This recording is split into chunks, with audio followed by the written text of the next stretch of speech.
Hello and welcome to Radically Aligned. I'm so excited to have you on this journey with me. My name's Vicki Chisholm. I'm going to be your host. We're going to be exploring all things alignment in business and in your soul. We're going to be bringing together some amazing episodes to help you cultivate the alignment that works for you so you can have soul-aligned business success. But more importantly, we're also going to be bringing in guests for interviews so you can learn not just from me, but from experts all over the world. Are you ready? Let's go. Hello and welcome back. So in today's episode, we have got the amazing Abbi Jinks with us, and Abbi is going to be sharing a little bit more about who she is, what she does, and the magic that she brings to the world. So over to you, Abbi. Do you want to just tell us a little bit more about who you are and what you do? Hello. Yes, thank you for having me, Vicky. So I am, I'm a lot of things really, and I have been a lot of things, but currently my work is in expression, self-expression, creative expression, confidence, and being seen. So having worked as a coach for a number of years, having worked in events, having worked with speakers, I'm really passionate about people having the opportunity to be heard and be seen and share their voice and their story.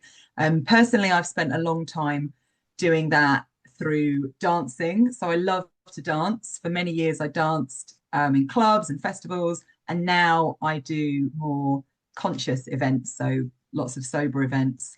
And my latest expressive channel is poetry. I do spoken word poetry, and I use that to both kind of speak a bit about my own story, but also bring up the vibe. So share some positive messages and really kind of show people that it's safe to be seen. I love the spoken word world where there's such a variety of people sharing so many different things.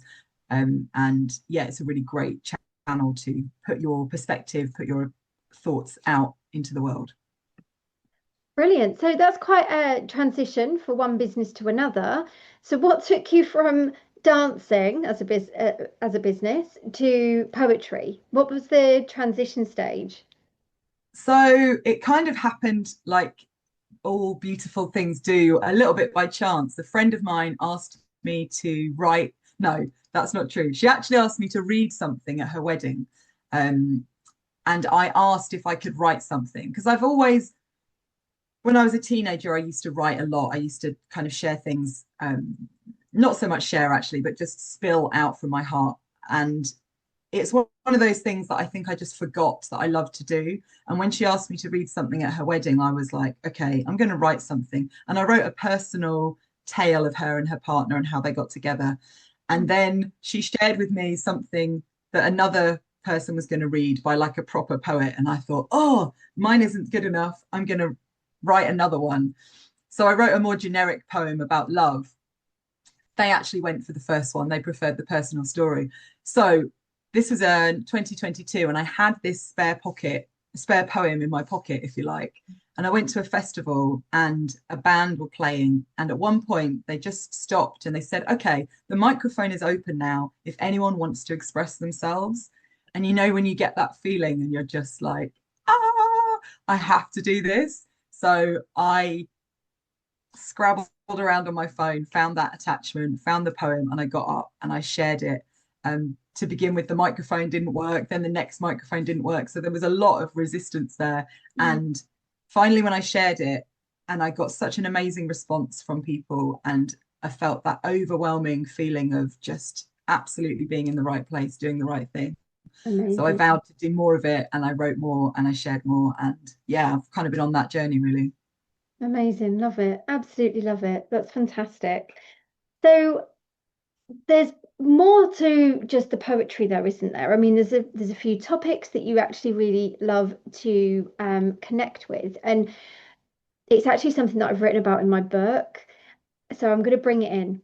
Okay. So soul wounds, Abbi. Talk to me about soul wounds. What made you connect with soul wounds? And I can see how that aligns with the poetry side of things as well.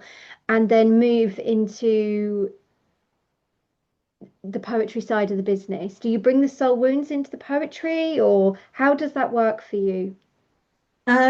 Well, yeah, there's quite a lot of ways that all fits in. I mean, for me, my biggest wound is probably the fear of getting it wrong, the fear of abandonment, the fear of not being loved, the rejection. And I think for years and years and years, I, gave my power away to other people, gave them the choice and chance to tell me what to do, or I rebelled against it, but just in a way that was not doing things. But I was never really seeking what I wanted to do. I was never really stepping forward. I also spent a number of years, many years, believing that I was a better person when I drank alcohol. Mm. And therefore I continued to do that. And only in the last 5 years have I stopped doing that and really allowed myself to be who I am and accept myself for who I am.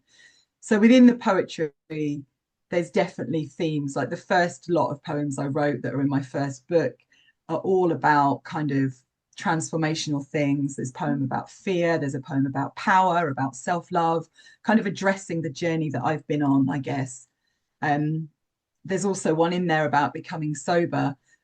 More recently, I've done another one which is about my journey with sort of swapping out alcohol and bringing in the creative expression and the writing, which is one of my favorites at the moment, and I love it. So yeah, I think for me, it's really important to, with any art, to be vulnerable, to be honest. And I think the best art is made when we are speaking from that, well, what's the term? Speaking from the scar rather than the wound. So it's the places Yeah, that you heal. absolutely. Mm. I mean, obviously with poetry, it's beautiful because there are so many chances to actually use it as a tool to help you through the wound. And a lot of people use poetry as therapy. You're writing through what is going on and you get to a place where you're having some kind of healing. Yeah. Yeah. I used to write a lot when I was going through stuff, and actually found that some of my most powerful pieces of content have been written from actually a wound and not just a Mm-hmm. scar. Mm-hmm. Mm-hmm. Um, but when you're writing from a space of a wound, it's not always the best to share it. It's It's a balance. but when you It's get to the scar point, like I wrote something a year ago and I was writing it purely from the wounded space because I needed to just try and find some peace. And actually, from that wound place, I then spoke at a charity ball in relation to what I was talking about. And there was amazing. so much emotion, but that emotion helped lead to that evening generating £4,000 worth of donations to be able to move forward. So I think there's a fine line sometimes about when is it appropriate to share from the wound Yeah. and when is it Yeah. appropriate to share from the scar. And I just feel when you're writing from the scar perspective, you're viewing it from the journey that you went on and you come with it from a more empowered state of mind. Whereas when you're writing from the wound, the emotion is just raw and it's all and I think it depends on the style of writing as well, because you can write from the wound and it be cathartic and supportive to others, but you can also write from the wound and re-traumatize yourself and others at the same time. So Yeah. it depends on how Yeah. you're going to do it. So being able to do that in your role is really, really important. But just kind of touching base a little bit here. So you spoke about your soul wound being the fear of rejection, getting it wrong, not letting people down, and I think majority of the human population can relate to this. But I take it one layer deeper and I look at, well, I call it the witch wound. I call Mm-hmm. it the past life witch wound, where it's not just a soul wound because you've just got these beliefs. It's because of a previous experience and the trauma still lives within, and therefore that's what we need to work with, and that's how we move through it. Um, but with the poetry and the soul wounds, you've taken this, you've made it something magical, and then you've also because I was reading somewhere the other day where you've actually moved it over to being able to know the soul wound, which impacts your business, but then also mastering the money mindset from that perspective as well, which I really find is a beautiful combination because it's something that I have also worked with in the past. So, what's made you go on link these two together to be able to scale and grow? Well, I think, to be honest, I'm still in that place of working through it. I've been doing a lot of work with, accepting my worth and accepting that um, the money, the money comes. Well, what am I trying to say? Yeah, I think it's still a work in progress, very much. Um, like one of the biggest moments for me was when I was in the dance side of things, and because I started running my dances in lockdown and they were free, I just ran them online for fun. And then suddenly someone was like, well, you could actually charge people for this. And it was like this massive fear. Like, and the first time I actually charged people for it, I was, you know, I felt physically sick. I had this massive fear that somehow it was impacting me. And so there has been a huge journey, but I think it's kind of that piece of knowing your worth and charging for it and being, Mm. totally upfront and standing in that power. And at the same time, somehow separating your worth from whether or not people pay you, because that's, I think, the piece of the puzzle that sometimes we miss is that people have all sorts of reasons for not spending their money with you and all sorts of reasons for doing it. And it's not linked to your worth. And that was a big part of the puzzle. Absolutely. And I really love that you've brought that in as well, because I work with a lot of heart-centered leaders, and most of them, at the beginning stages of their business, have all taken it personally when the sales haven't arrived. But yeah, I mean, I kind of like to break traditional methods and beliefs and things. And I don't believe that if someone says like it's just not right time for them, why are we badgering them? If it's not Yeah, the right time, it's not the right time. You know, yeah, that there's no need to sit there on an objections call just to get the say that there's no need for that. I don't believe yeah, there's need for that. I believe respect people, they're adults. Let's respect them being adults. If now isn't the right time, that's okay. Because if yeah, you're onboarding them and bringing them into something when they're not ready, the chances are it's going to be a bit of a nightmare for both of you. yeah, Whereas onboarding, I mean, there is obviously the contradiction side of that where people will say they're not ready when actually what they're trying to say is, I'm afraid of committing to them myself in case I don't do it. So, yeah, we could literally pull yes, it apart all yes, day, couldn't we? yeah. But one thing that I discovered through my journey personally was that I had combined this relationship to money, whereas money equals love. And it Mm, went all the way back to my childhood. So when I was younger, we used to travel to see family a lot. And because family didn't see us that often because we lived far away, what would they do? Ugh, take some money and go and spend it in the shops. Oh, here's some money. It's lovely to see you. We love you. Have this money. And so I grew up in my childhood going, well, if people are giving me money, that means I'm loved. If people are not giving me money, that means I'm not loved. So I had already attached this from like the age of, I don't know, 3. It was mm, insane. So when I was unpicking that, I was like, oh, wow. And then I realized that if I believe that money equals love, then that's the story that I'm playing out. And then ultimately, I became back in my power. I get to change that story. yeah. So, what is there any specific stories that you've been able to unpick through this journey that have enabled you to then say, I took back control here and I didn't need to play out that story anymore? Yeah, I mean, just on the money things, there's like things about money being linked to problems in family. So like, and I laugh sometimes at how much our literature and obviously the programming from TV. Mm. And as a child, I used to watch loads of Only Fools and Horses. And yes, it was really funny, but the programming within that is telling us that you're never gonna like it's never gonna work out and there's always going to be problems with it.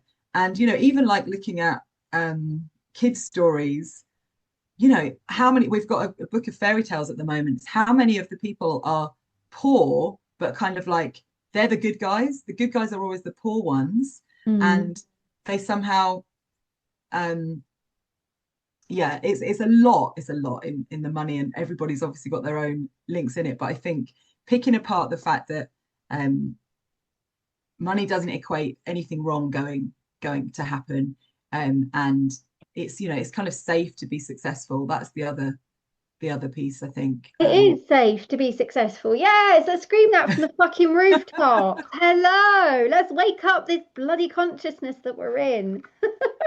Yeah, I yeah, love it. It's yeah, I just find sometimes like the poverty, the scarcity, the lack, whether it be from childhood, whether it be from media, whether it be from the newspapers, whether it be from the social media, we all still have a choice in that story as humans, as our own collective conscious, as our own higher selves.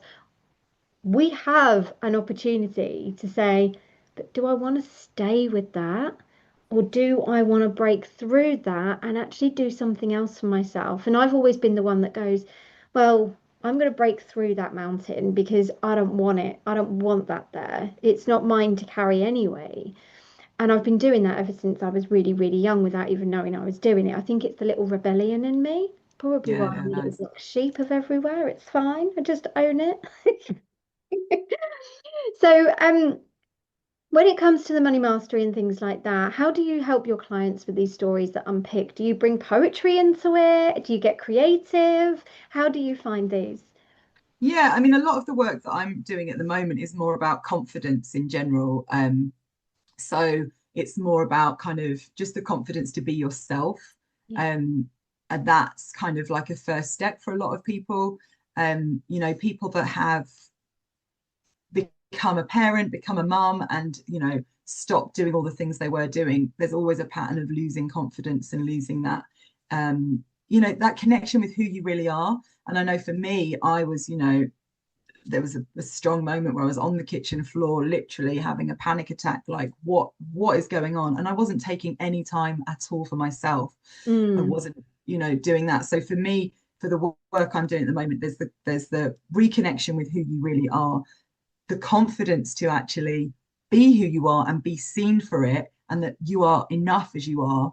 And again, with those the cruxes that we fall so tightly with, the drinking alcohol, the drinking coffee, the shopping, the watching TV, those things that can actually just numb us away from the pain. And I know from your own story that you fully appreciate that you've got to feel the pain in mm, order to heal it. And when we kind of get stuck in something that is taking us away from any kind of joy in our lives, then it's when we're like really, really struggling. And even just this morning, I was just having a conversation with my husband about how important it is to find the joyful thing in life, no matter how small, but do something that absolutely fills your heart so that the rest of your life isn't so hard. yeah. We were just talking about a member of our family who's just started doing some martial arts and absolutely loves it and is now happy to do her algebra homework because she's coming from that place of being full up. And I think so many of us easily forget that. We get caught up in the mundane, we get caught up in the pressures and the commitments we have. So it's that confidence to you know it's that permission slip as well, that giving yourself permission to do what you love without any kind of other reason other than to bring you joy. Absolutely.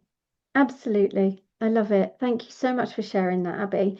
Abby, if someone was, well, not if, for those that are listening to this podcast, what would you say to them as like one of your biggest tips in terms of that growing and embodying that confidence?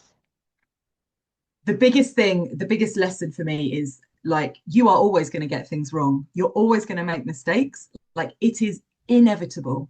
So what holds a lot of people back from doing things is that fear of getting it wrong, fear of making a mistake, it not being good enough, it not being perfect. So I would just say you have to get over that hurdle. That's the first step to get over. do something silly, do something. It's not going to go away. When I do workshops, creative workshops with people, I often get bring in some laughter yoga tricks where we talk in gibberish for the first 5 minutes, because it gets everybody out of that place of feeling inhibited and feeling worried about what they're going to be thought of. You could walk down the street and wear, a banana hat and a tutu in bright colors, and you're going to get people judge you, right? You're going to get people judge you no matter what. And that doesn't say anything about you. It says all about them. So I guess my top tip would just be, do the silly thing, make the mistake. You're going to make them anyway. And the only way you're going to get to wherever it is you want to be is by feeling okay with getting out that comfort zone, making the mistakes, and learning each step of the way. Brilliant. Thank you so much for sharing. It's been really, really lovely to have this conversation with you today, Abbi. Where can people find you? They can find me on the internet. I like social media. I'm on Instagram, Abbi Jinks Poet. That's ABBIJINKS Poet. I have a website, abbijinks.com, and you can find me there as well. Yeah, that would be it. Brilliant. Thank you so much. And for anyone listening in, go and check out Abbi, and we'll see you in the next episode. Bye-bye for now. That's a wrap for this episode. I hope you enjoyed it. Don't forget to hit subscribe, and we'll see you in the next one. All these episodes are created in line with my book, Radically Aligned. Go check it out on Amazon, grab a copy, and let's get you started. At the back of the book, they'll also find a QR code where you'll get access to some amazing resources. You don't want to miss it. See you in the next episode.